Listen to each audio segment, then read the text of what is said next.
నిరక్షరాస్యులైన తల్లి సర్పంచ్ కావడంతో గ్రామంలో కొడుకు పరిపాలన. గ్రామ సర్పంచ్ కుమారుడు వెంకట్ సహకారంతో రైతు బీమా సొమ్మును కాజేసేందుకు పక్కా స్కెచ్ వేశారు ఆ రైతులు బ్రతికుండగానే చనిపోయినట్లు నకిలీ మరణ ధృవపత్రాలు సృష్టించి రికార్డులు తారుమారు చేసి నామినీలుగా ఉన్న భార్యలు బొట్టు గాజులు తీసేసి అధికారులను ఏమార్చి సినీ పక్కీలో ఒక్కొక్కరు 5 లక్షల చొప్పున బీమా, ఎక్స్గ్రేషియా, మంజిరా బ్యాంకులో తలో 2 లక్షల ఇన్సూరెన్స్ పాలసీ డబ్బులు నొక్కేశారు. ఈ ఘటన మెదక్ జిల్లా గుట్టకిందిపల్లి గ్రామంలో చోటు చేసుకుంది. మెదక్ జిల్లా గుట్టకిందిపల్లి గ్రామానికి చెందిన పిట్ల శ్రీను, ఎలిగేటి మల్లేశం అనే రైతులు రైతు బీమా పథకం డబ్బుల కోసం బ్రతికున్నా చనిపోయినట్లు నకిలీ పత్రాలు సృష్టించి ఒక్కొక్కరు 5 లక్షల చొప్పున నొక్కేశారు. ఈ కేసులో మెదక్ రూరల్ పోలీసులు 2 నామినీలపై ఎఫ్ఐఆర్ నమోదు చేశారు. పూర్తి వివరాలు వాళ్ళ మాటల్లో తెలుసుకుందాం.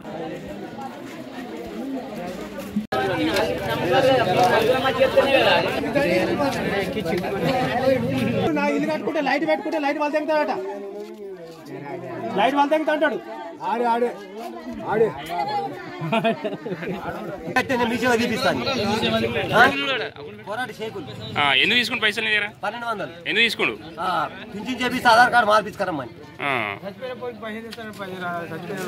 ఇప్పటివరకు రాలేదు. మరి రాలేదు అడుచుకోండు ముగ్గురు దగ్గర.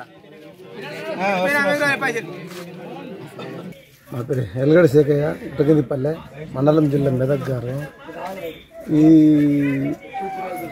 చచ్చిపోయిందని అంతా అబద్ధము. ఇక సర్టిఫికెట్లు తీసుడు అంతా అబద్ధమే. ఏదో దొంగ సర్టిఫికెట్లు తీసి పైసలు లేవటి మనకి ఇది చట్టరీత్యంగా చర్య తీసుకోవాలి. ఇదంటే మనకు తెలిసిన విషయం. ఇదైతే అబద్ధమే. ఈరోజు మేము గుట్టకిందిపల్లికి ఒక 2 క్రైమ్లలో ఇన్వెస్టిగేషన్ పర్పస్ వచ్చినాము. క్రైమ్ నంబర్ 255/2024, నెక్స్ట్ వచ్చేసి 256/2024 2 కేసులలో ఇన్వెస్టిగేషన్ పర్పస్ వచ్చినాము. దీని ఉద్దేశం ఏంటంటే ఈ గుట్టకిందిపల్లిలో ఒక 2 వ్యక్తులు చనిపోకుండానే చనిపోయినామన్నట్టుగా క్రియేట్ చేసి ఇక్కడ ఉన్నటువంటి ఆఫీసర్లను చీట్ చేసి రైతు బీమా తీసుకోవడం జరిగింది. దాంట్లో భాగంగానే మేడం గారు మొన్న వచ్చి మాకు పిటిషన్ ఇస్తే ఇమీడియట్లీ నేను ఎఫ్ఐఆర్ రిజిస్టర్ చేయడం జరిగింది. దీంట్లో భాగంగా ఈరోజు ఇక్కడికి వచ్చినాము.